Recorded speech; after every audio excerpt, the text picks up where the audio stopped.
ಮಧ್ಯಪ್ರಾಚ್ಯದಲ್ಲಿ ಯುದ್ಧ ಆರಂಭ ಆಗಿ 1 ತಿಂಗಳಾಗಿದೆ. 1 ತಿಂಗಳು ಕಳೆದರೂ ಕೂಡ ಅಲ್ಲಿ ಯುದ್ಧ ನಿಲ್ಲೋ ಯಾವುದೇ ಲಕ್ಷಣಗಳು ಕಾಣಿಸ್ತಾ ಇಲ್ಲ. ಆದರೆ ಅದರ ಎಫೆಕ್ಟ್ ಮಾತ್ರ ಪ್ರಪಂಚದಾದ್ಯಂತ, ಅದರಲ್ಲೂ ಭಾರತದಲ್ಲಿ ಯುದ್ಧದ ನೆಪ ಒಂದು ಕಡೆ, ಮತ್ತೊಂದು ಕಡೆ ಪೆಟ್ರೋಲ್ ಬೆಲೆ ಏರಿಕೆಯಾಗಿದೆ. ಒಂದೊಂದೇ ಕಂಪನಿಗಳು ಈಗ ತೈಲ ಬೆಲೆಯನ್ನ ಏರಿಕೆ ಮಾಡ್ತಾ ಇವೆ. ಕಳೆದ ವಾರ ಅಷ್ಟೇ ನಾವು ನೋಡಿದ್ವಿ, ನಯಾರ ಪೆಟ್ರೋಲ್ ಬಂಕ್ನಲ್ಲಿ ಬೆಲೆ ಏರಿಸಲಾಗಿತ್ತು. ಪೆಟ್ರೋಲ್ ಮೇಲೆ 5 ರೂಪಾಯಿ, ಡೀಸೆಲ್ನ ಮೇಲೆ 3 ರೂಪಾಯಿ. ಈಗ ಶೆಲ್ ಪೆಟ್ರೋಲ್ ಡೀಸೆಲ್ ಬೆಲೆಯೂ ಕೂಡ ಏರಿಕೆ ಆಗಿದೆ. ಪೆಟ್ರೋಲ್ಗೆ 4 ರೂಪಾಯಿ, ಡೀಸೆಲ್ಗೆ 5 ರೂಪಾಯಿ ಏರಿಸಿದೆ ಶೆಲ್. 15 ದಿನಗಳಲ್ಲಿ 3ನೇ ಬಾರಿ ಪೆಟ್ರೋಲ್ ಡೀಸೆಲ್ ದರ ಏರಿಕೆ ಆಗ್ತಾ ಇರೋದು ವಾಹನ ಸವಾರರ ಜೇಬಿಗೆ ಕತ್ತರಿ ಹಾಕಿದೆ ಯುದ್ಧ. ಶೆಲ್ ಪೆಟ್ರೋಲ್ ಬಂಕ್ನಲ್ಲಿ ಪ್ರೀಮಿಯಂ ಪೆಟ್ರೋಲ್ ದರದಲ್ಲಿ ಏರಿಕೆಯಾಗಿದೆ. 15 ದಿನದ ಹಿಂದೆ ಇದ್ದ ಬೆಲೆ 106 ರೂಪಾಯಿ, ಆದರೆ ಇವತ್ತಿನ ಬೆಲೆ 122 ರೂಪಾಯಿ 42 ಪೈಸೆ. ಶೆಲ್ ಪೆಟ್ರೋಲ್ ಬಂಕ್ಗಳಲ್ಲಿ ಮತ್ತೆ ತೈಲ ದರ ಏರಿಕೆಯಾಗಿದೆ. ಪ್ರೀಮಿಯಂ ಪೆಟ್ರೋಲ್ನಲ್ಲಿ 15 ದಿನದ ಹಿಂದೆ 106 ರೂಪಾಯಿ ಇತ್ತು, ಇವತ್ತಿನ ಬೆಲೆ 122 ರೂಪಾಯಿ 42 ಪೈಸೆ.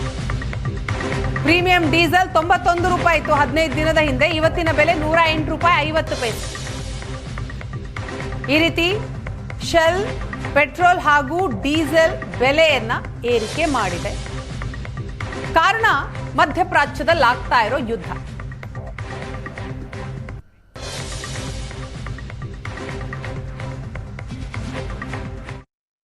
ಕೊಲ್ಲಿ ರಾಷ್ಟ್ರಗಳ ಯುದ್ಧದ ಪರಿಣಾಮವಾಗಿ ಶೆಲ್ ಪೆಟ್ರೋಲ್ ಬಂಕ್ ಕಂಪನಿ ತನ್ನ ಒಂದು ದರವನ್ನು ಏರಿಕೆ ಮಾಡುವಂತಹ ಕೆಲಸನ ಮಾಡ್ತಾ ಇದೆ. ಕಳೆದ 15 ದಿನಗಳಲ್ಲಿ 8 ರೂಪಾಯಿನ ಏರಿಕೆ ಮಾಡಿರುವಂತಹ ಈ ಶೆಲ್ ಕಂಪನಿ ಇದೀಗ ಪ್ರತಿ ಲೀಟರ್ ಪೆಟ್ರೋಲ್ಗೆ 112 ರೂಪಾಯಿ ನಿಗದಿ ಮಾಡಿರುವಂಥದ್ದು. ಸದ್ಯ ನಾನೀಗ ಶೆಲ್ ಕಂಪನಿಯ ಮುಂಭಾಗದಲ್ಲಿದ್ದೀನಿ. ಈ ಶೆಲ್ ಪೆಟ್ರೋಲ್ ಬಂಕ್ನಲ್ಲಿ ಇವತ್ತಿನಿಂದ ಪ್ರತಿ ಲೀಟರ್ ಪೆಟ್ರೋಲ್ಗೆ 112 ರೂಪಾಯಿ ನಿಗದಿ ಮಾಡಲಾಗಿದೆ. ಡೀಸೆಲ್ ದರ ಕೂಡ 98 ರೂಪಾಯಿಗೆ ಏರಿಕೆ ಆಗಿರುವಂಥದ್ದು. ಮಾರ್ಚ್ 10ನೇ ತಾರೀಕು ಪ್ರತಿ ಲೀಟರ್ಗೆ 106 ರೂಪಾಯಿ ಇತ್ತು ಪೆಟ್ರೋಲು, ಇದೀಗ ಮಾರ್ಚ್ 19ನೇ ತಾರೀಕು 108 ರೂಪಾಯಿ ಇತ್ತು. ಆದರೆ ಇವತ್ತಿನಿಂದ ಪ್ರತಿ ಪೆಟ್ರೋಲ್ ದರ 112 ರೂಪಾಯಿಗೆ ಏರಿಕೆ ಮಾಡಿರುವಂಥದ್ದು. ಅಂದರೆ ಕಳೆದ 15 ದಿನದಲ್ಲಿ 8 ರೂಪಾಯಿನ ಏರಿಕೆ ಮಾಡುವಂತಹ ಕೆಲಸವನ್ನು ಶೆಲ್ ಕಂಪನಿ ಮಾಡಿರುವಂಥದ್ದು. ಕಾರಣ ಏನಂತಂದರೆ, ಕೊಲ್ಲಿ ರಾಷ್ಟ್ರಗಳಲ್ಲಿ ಯುದ್ಧದ ಪರಿಣಾಮವಾಗಿ ನಾವು ದರವನ್ನು ಏರಿಕೆ ಮಾಡ್ತಾ ಇದ್ದೀವಿ ಅಂತ ಹೇಳಿ ಇಲ್ಲಿರುವಂತಹ ಸಿಬ್ಬಂದಿಗಳು ಕೂಡ ಹೇಳ್ತಾ ಇರುವಂಥದ್ದು. ಇದರ ಜೊತೆಗೆ ಪ್ರೀಮಿಯಂ ಪೆಟ್ರೋಲ್ ದರ ಕೂಡ ಅಷ್ಟೇ ಮಾದರಿಯಲ್ಲಿ ಏರಿಕೆ ಆಗಿದೆ. ಪ್ರೀಮಿಯಂ ಪೆಟ್ರೋಲ್ ದರ ಪ್ರತಿ ಲೀಟರ್ಗೆ 122 ರೂಪಾಯಿ ಏರಿಕೆ ಆಗಿರುವಂಥದ್ದು. ಜೊತೆಗೆ ಪ್ರೀಮಿಯಂ ಡೀಸೆಲ್ ದರ ಕೂಡ ಪ್ರತಿ ಲೀಟರ್ಗೆ 108 ರೂಪಾಯಿ ನಿಗದಿ ಆಗಿದೆ. ಇದರಿಂದಾಗಿ ಸಾಕಷ್ಟು ಗ್ರಾಹಕರ ಜೇಬಿಗೆ ಕತ್ತರಿ ಬೀಳುವಂತಹ ಪರಿಸ್ಥಿತಿ ಕೂಡ ನಿರ್ಮಾಣವಾಗಿದೆ. ಸಾಮಾನ್ಯ ಪೆಟ್ರೋಲ್ ಬಂಕ್ಗೂ ಮತ್ತೆ ಶೆಲ್ ಕಂಪನಿಗೆ ಪೆಟ್ರೋಲ್ಗೂ ಕೂಡ 2 ರೂಪಾಯಿ ಡಿಫರೆನ್ಸ್ ಇತ್ತು, ಆದರೆ ಇದೀಗ 8 ರೂಪಾಯಿ ಡಿಫರೆನ್ಸ್ ಬರುವಂತಹ ಒಂದು ಪರಿಸ್ಥಿತಿ ನಿರ್ಮಾಣವಾಗಿದೆ.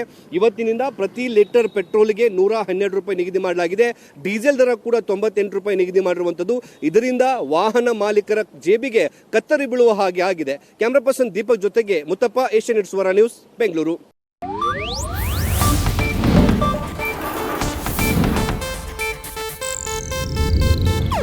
ಇದು ಏಷ್ಯಾನೆಟ್ ನ್ಯೂಸ್ ನೆಟ್ವರ್ಕ್ ಪ್ರಸ್ತುತಿ.